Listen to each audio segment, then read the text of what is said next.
नक्कीच. मी दिलेला उतारा आता मराठीत निबंधाच्या रूपात रूपांतरित करतो. बदल घडवून आणणे. आनंदी जीवन साधण्यासाठी आपण आपले नकारात्मक वर्तन आणि भावनिक अवस्थांवर काम करणे आवश्यक आहे. पण प्रत्यक्षात सकारात्मक बदल कसे साधता येतील? दलाई लामा यांच्या मते, बदलाची प्रक्रिया काही टप्प्यांमध्ये होते. सर्वप्रथम, शिकणे, एज्युकेशन, हा टप्पा महत्त्वाचा आहे. नकारात्मक भावना आणि वर्तन आपल्या आनंदासाठी कसे हानिकारक आहेत, तर सकारात्मक भावना आणि वर्तन आपल्याला कसे मदत करतात, हे जाणून घेणे गरजेचे आहे. दुसरा टप्पा म्हणजे विश्वास, कन्व्हिक्शन, निर्माण करणे. शिकण्यामुळे आपल्याला बदलाची गरज समजते आणि बदलासाठी कटिबद्धता वाढते. विश्वास म्हणजे बदल करण्याची मानसिक तयारी. तिसरा टप्पा म्हणजे निर्णय आणि निर्धार, डिटर्मिनेशन. विश्वासावर आधारित निर्धार आपल्याला बदल करण्यासाठी स्थायी प्रयत्न करण्यास प्रवृत्त करतो. शेवटचा टप्पा म्हणजे क्रिया आणि प्रयत्न, ॲक्शन अँड एफर्ट. डिटर्मिनेशन क्रियेत रूपांतरित होणे अत्यंत महत्त्वाचे आहे. केवळ विचार करणे किंवा इच्छाशक्ती ठेवणे पुरेसे नाही, त्यावर सातत्यपूर्ण प्रयत्न करणे आवश्यक आहे. उदाहरणार्थ, जर एखाद्या व्यक्तीला धूम्रपान सोडायचे असेल, तर प्रथम त्याला धूम्रपानाचे दुष्परिणाम समजून घेणे, त्यावर विश्वास ठेवणे, ठाम निर्धार करणे आणि नंतर सातत्यपूर्ण प्रयत्न करणे आवश्यक आहे. या पद्धतीने व्यक्ती हळूहळू आपल्या जीवनात सकारात्मक बदल घडवू शकतो आणि मानसिक, भावनिक आणि सामाजिक दृष्ट्या अधिक आनंदी बनू शकतो. नक्कीच. मी दिलेला उतारा आता मराठीत निबंधाच्या स्वरूपात रूपांतरित करतो. बदल घडवून आणण्यासाठी जागरूकता आणि तातडीची भावना. आनंदी जीवन साधण्यासाठी नकारात्मक वर्तन बदलणे महत्त्वाचे आहे. दलाई लामा यांच्या मते, बदलाची प्रक्रिया केवळ शिकण्यावर अवलंबून नसते, त्यात विश्वास, निर्धार, प्रयत्न आणि तातडीची भावना देखील आवश्यक आहे. उदाहरणार्थ, धूम्रपान सोडायचे असल्यास प्रथम त्याचे दुष्परिणाम समजून घेणे आवश्यक आहे. शिक्षणामुळे आपल्याला बदलाची गरज समजते आणि विश्वास निर्माण होतो.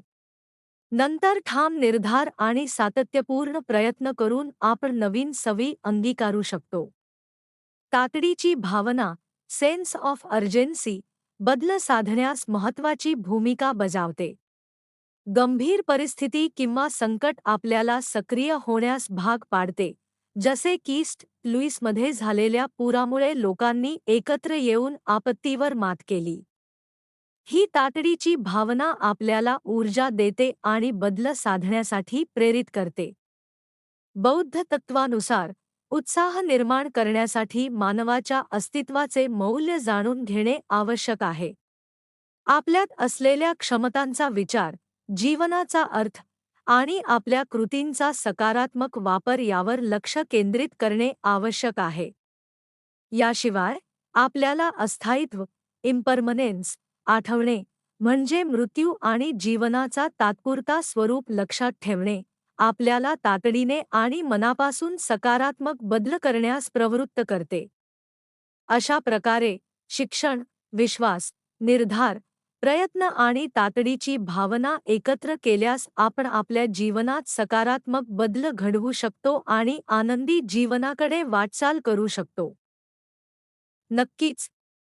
मी दिलेला उतारा आता मराठीत निबंधाच्या स्वरूपात रूपांतरित करतो. बदल घडवण्याची प्रक्रिया आणि तातडीची भावना. बदल साधण्यासाठी मानसिक तयारी, जागरूकता आणि सातत्यपूर्ण प्रयत्न आवश्यक असतात. दलाई लामा यांनुसार, बदलाची प्रक्रिया अनेक टप्प्यात होते. सर्वप्रथम, शिक्षण आणि माहिती महत्त्वाची आहे. एखाद्या वर्तनाचे दुष्परिणाम समजणे, जसे की धूम्रपानाचे शरीरावर होणारे परिणाम, बदलासाठी प्रेरणा देते. दुसरा महत्त्वाचा घटक म्हणजे तातडीची भावना, सेन्स ऑफ अर्जन्सी. आपले जीवन अस्थायी आहे, हे जाणून घेतल्यास आपण प्रत्येक मौल्यवान क्षणाचा योग्य उपयोग करण्यास प्रवृत्त होतो. हे केवळ बौद्धांसाठीच नाही तर इतरांसाठीही उपयुक्त ठरू शकते. उदाहरणार्थ, पर्यावरण संकटाची माहिती मिळाल्याने लोकांना सकारात्मक बदल करण्याची तातडी वाटू लागते. कधी कधी माहिती मिळाल्यानंतरही बदलासाठी ऊर्जा येत नाही. अशावेळी शारीरिक आणि मानसिक स्वास्थ्य महत्त्वाचे ठरते. पुरेशी झोप, संतुलित आहार, व्यायाम, मद्यपान टाळणे आणि आवश्यक असल्यास औषधे घेणे यामुळे मन अधिक जागरूक होते आणि बदलासाठी तयार होते.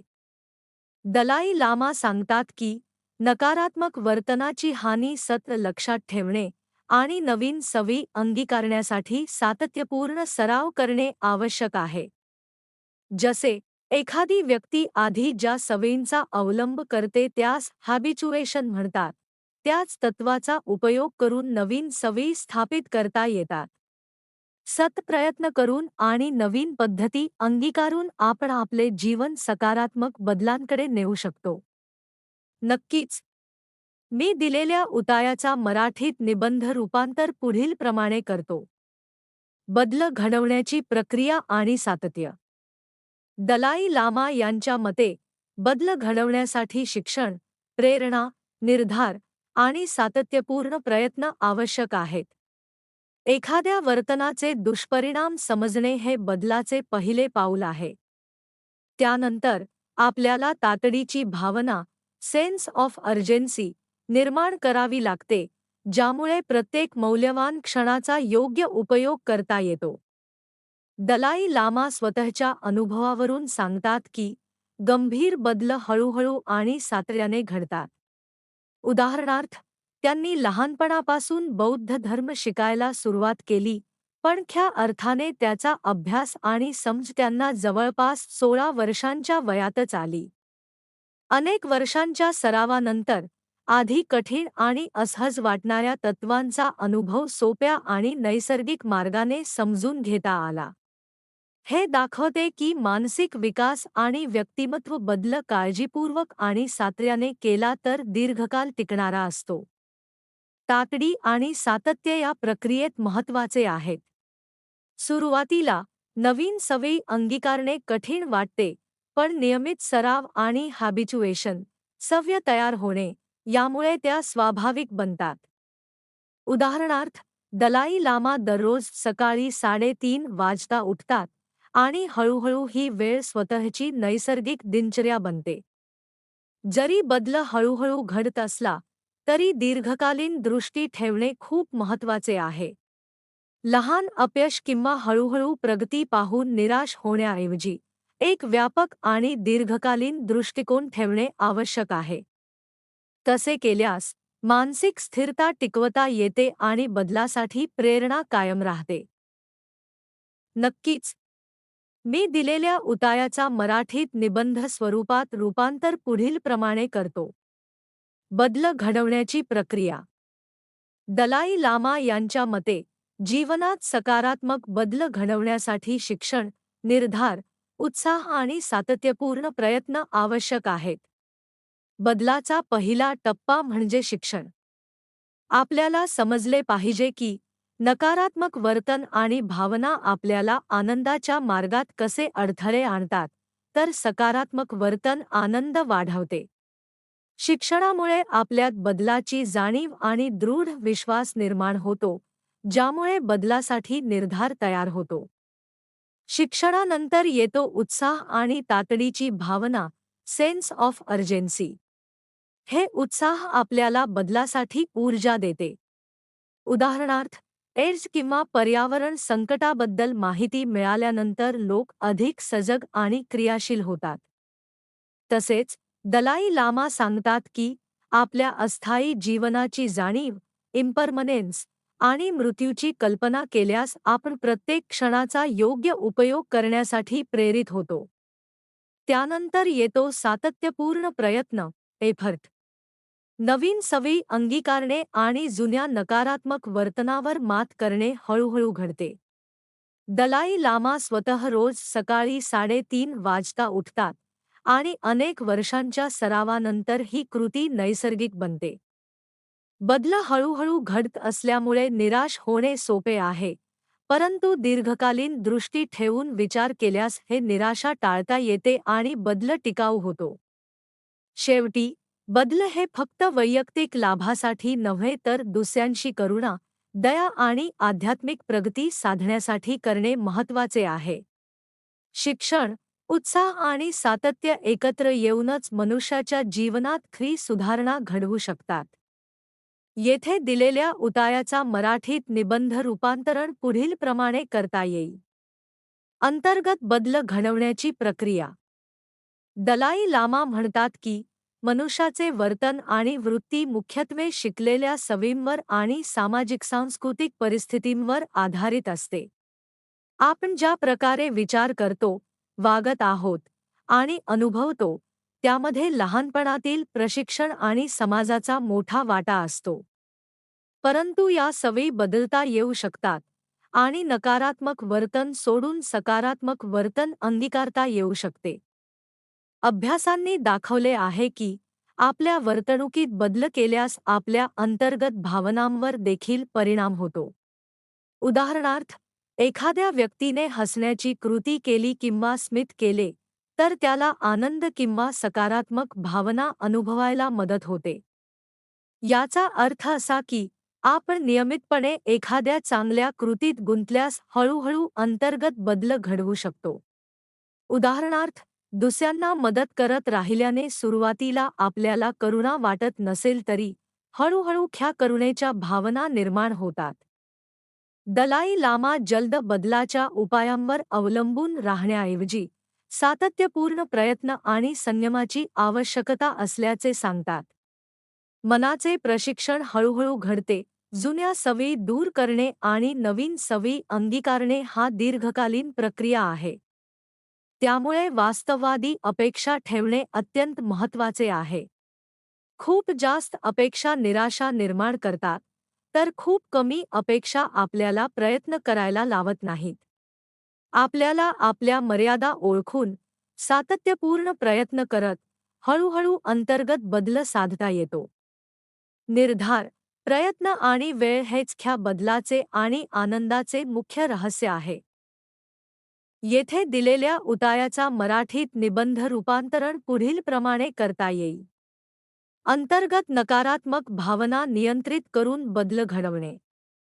दलाई लामा म्हणतात की मनुष्याच्या अंतर्गत नकारात्मक भावना जसे की राग, द्वेष आणि लालसा नैसर्गिक वाटत असल्या तरी योग्य प्रशिक्षण आणि सातत्यपूर्ण प्रयत्नांनी त्या नियंत्रित करता येतात. मानवाची मनोवृत्ती जटिल असली तरी ती अत्यंत कौशल्यपूर्ण आहे आणि परिस्थितीनुसार विविध दृष्टिकोन स्वीकारू शकते. दलाई लामा सांगतात की आपण आपल्या नकारात्मक भावनांना पूर्णपणे नष्ट करणे हे अवास्तविक वाटत असले तरी शिक्षण आणि सातत्यपूर्ण सरावाद्वारे हळूहळू त्या कमी केल्या जाऊ शकतात. उदाहरणार्थ, आपण बालपणात अज्ञानात जन्म घेतो, अज्ञान नैसर्गिक आहे. परंतु शिक्षण आणि शिकण्याच्या प्रयत्नांनी आपण अज्ञान दूर करून ज्ञान मिळवतो. त्याचप्रमाणे, जर आपण स्वतःला नकारात्मक अवस्थेत सोडून दिले तर त्या भावनांवर नियंत्रण मिळवणे कठीण होते. बौद्ध ध्यान पद्धतींमध्ये मनाच्या विविध पैलूंवर लक्ष केंद्रित करून आपल्याला स्वतःच्या वेगवेगळ्या अंगांशी संवाद साधण्याचा अभ्यास केला जातो. उदाहरणार्थ, परोपकार वाढवण्यासाठी ध्यान यात स्वतःच्या विविध अंगांशी संवाद साधून करुणा आणि प्रेम विकसित करण्याचे व्यायाम दिले जातात. दलाई लामा यांचा मुख्य संदेश असा आहे की नकारात्मक भावना मनाचा एक नैसर्गिक भाग असली तरी सातत्यपूर्ण प्रयत्न, शिक्षण आणि योग्य ध्यानाने आपण त्या नियंत्रित करून सकारात्मक भावना जसे की प्रेम, करुणा आणि क्षमाशीलता वाढवू शकतो. येथे दिलेल्या उतायावर आधारित निबंधाचा मराठीत सारांश पुढीलप्रमाणे करता येईल. नकारात्मक भावनांशी संवाद आणि आत्मपरिवर्तन. दलाई लामा सांगतात की राग, द्वेष आणि इतर नकारात्मक भावनांचे स्रोत आपल्या मनात आहेत आणि त्यांच्यावर विजय मिळवणे शक्य आहे. मानव मन अत्यंत कौशल्यपूर्ण असून स्वतःला विविध दृष्टिकोनातून पाहण्याची क्षमता ठेवते. उदाहरणार्थ, आपण स्वतःला एखाद्या चुकीसाठी टीका करतो. या परिस्थितीत आपण स्वतःशी संवाद साधतो. टीका करता स्वहे आपल्या संपूर्ण अस्तित्वाचा दृष्टिकोन आहे, तर ज्यावर टीका होत आहे तो फक्त त्या विशिष्ट अनुभवाचा किंवा घटनेचा भाग आहे. यामुळे आपण स्वस्व संबंधाची पद्धत विकसित करू शकतो, ज्यातून नकारात्मक गुणांवर विजय मिळवणे शक्य होते. व्यक्तिगत ओळख अनेक स्तरांवर असू शकते. उदाहरणार्थ, एखाद्या तिबेटी बौद्ध संन्यासीला स्वतःची ओळख "मी संन्यासी आहे, मी तिबेटी आहे" किंवा "मी एक मानव आहे" अशा विविध स्तरांवर असू शकते. ह्या विविध दृष्टिकोनांचा वापर करून स्वतःच्या नकारात्मक भावनांचे निरीक्षण आणि त्यांच्यावर नियंत्रण साधणे शक्य होते. तिबेटी भाषेत राग, द्वेष आणि नकारात्मक मानसिक अवस्थांना न्यन किंवा संस्कृतमध्ये क्लेशा म्हणतात, ज्याचा अर्थ अंतःकरणातून त्रास देणारे असा होतो. हे भावनिक आणि संज्ञानात्मक घटना आहेत जे मनाचा शांतीतून नाश करतात. दलाई लामा सांगतात की जर आपण यांच्याकडे योग्य लक्ष दिले तर त्यांचा त्रास ओळखता येतो आणि योग्य प्रशिक्षणाद्वारे त्यांना मात देणे शक्य आहे. अशा प्रकारे स्वस्व संवाद आणि विविध दृष्टिकोनांचा अभ्यास केल्याने आपण आपल्या नकारात्मक भावनांवर नियंत्रण मिळवू शकतो आणि आत्मपरिवर्तन घडवून आणू शकतो. येथे दिलेल्या उपायाचा सारांश मराठीत पुढीलप्रमाणे करता येईल. नकारात्मक भावनांवर नियंत्रण व सकारात्मक भावनांचा आधार. दलाई लामा सांगतात की आपल्या नकारात्मक भावनांचा राग, द्वेष, लालसा इत्यादी पाया प्रत्यक्ष वास्तवावर आधारित नसतो. हे भावनिक व संज्ञानात्मक विकार अज्ञानावर इग्नोरन्स आधारित असतात. उलट प्रेम, करुणा, अंतर्दृष्टी आणि दयाळू भावना यांसारख्या सकारात्मक भावनांचा पाया ठोस आहे आणि त्या सत्यावर आधारित आहेत. त्यामुळे सकारात्मक भावनांचा आधार वास्तविकतेतून पुष्टी केला जाऊ शकतो, तर नकारात्मक भावनांचा आधार खोटा आहे. उदाहरणार्थ, करुणा निर्माण करताना आपण प्रथम स्वतःच्या दुःख टाळण्याचा अधिकार ओळखतो, नंतर इतर माणसांचे दुःख टाळण्याची गरज ओळखतो. ह्या प्रक्रियेतून करुणेची मूळ तयारी तयार होते. दुसरीकडे लालसा किंवा अत्यधिक हव्यास ह्या नकारात्मक भावनांना कोणताही तर्कसंगत आधार नसतो, त्या केवळ असमाधानीपणामुळे किंवा अधिक मिळवण्याच्या इच्छेमुळे निर्माण होतात. दलाई लामा यांचा दुसरा महत्त्वाचा मुद्दा असा आहे की सकारात्मक मानसिक अवस्थांमुळे नकारात्मक मानसिक अवस्थांवर नियंत्रण मिळवता येते. जेव्हा आपण प्रेम, करुणा आणि धैर्य यासारख्या सकारात्मक गुणांचा विकास करतो, तेव्हा त्या गुणांचे सामर्थ्य वाढते आणि त्यामुळे आपल्या नकारात्मक प्रवृत्तींचा प्रभाव कमी होतो.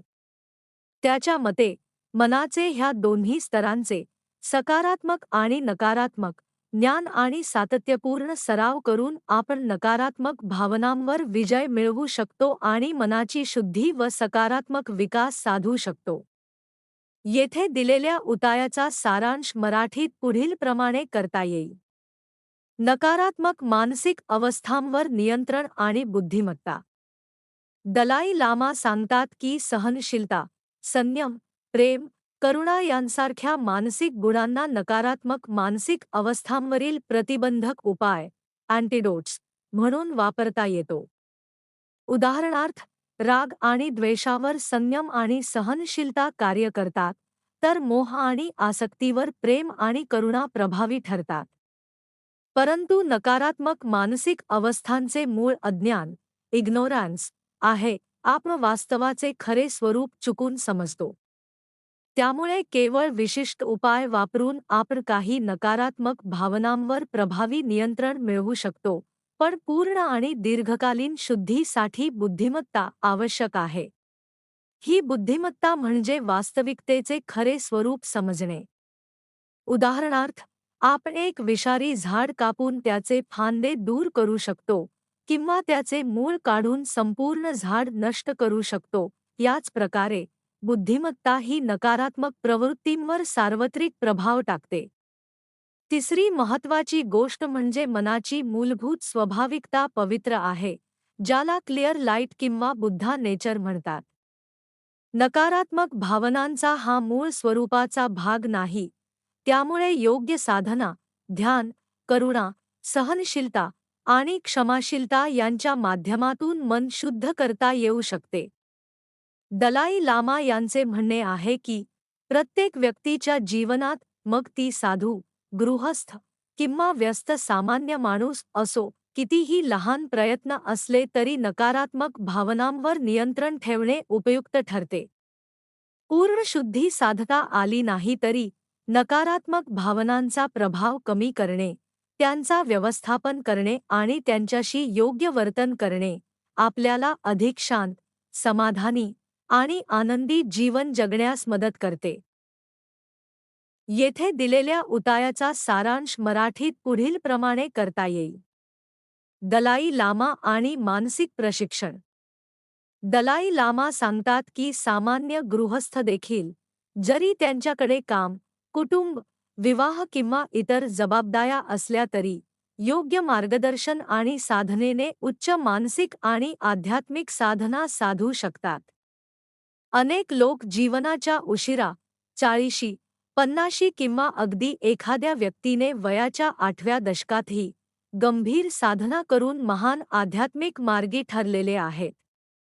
त्यांचा दृष्टिकोन पाश्चात्य धार्मिक विश्वासांपेक्षा वेगळा आहे.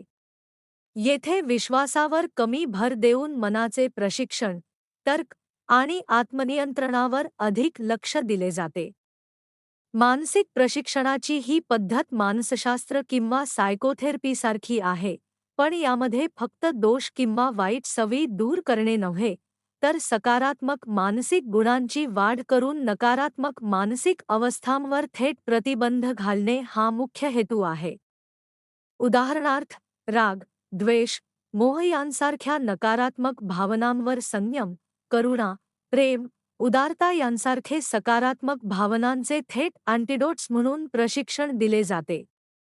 पाश्चात्य मानसशास्त्रातील थेरपी, जसे की cognitive therapy, Albert Ellis, Aaron Beck यासारखीच आहे, जिथे मानसिक समस्यांचे मूळ चुकीच्या विचारसरणीत, डिस्टॉर्टेड थिंकिंग, शोधून त्यावर उपाय केले जातात.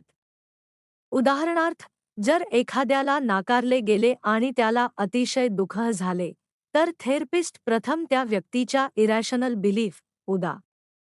माझे सर्व लोकांनी नेहमी प्रेम केले पाहिजे, अन्यथा मी अमूल्य आहे, ओळखतो आणि त्याला यथार्थ पुरावे देऊन या चुकीच्या विश्वासांना बदलायला मदत करतो.